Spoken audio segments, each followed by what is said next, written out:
গোপালগঞ্জের কাশিয়ানীতে বিশেষ অভিযান চালিয়ে ১০,২০০ পিস ইয়াবা, ২ কেজি গাঁজা এবং মাদক বিক্রির নগদ ৪ লাখ টাকাসহ শেখ শহীদুল ইসলাম আকাশ নামে এক মাদক ব্যবসায়ীকে গ্রেফতার করেছে পুলিশ।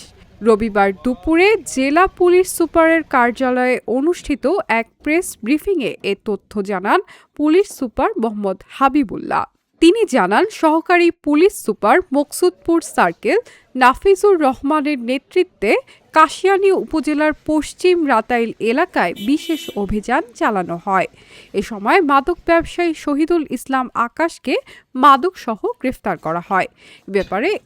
এ ব্যাপারে কাশিয়ানী থানায় মাদকদ্রব্য আইনে মামলা করা হয়েছে বলেও জানান তিনি।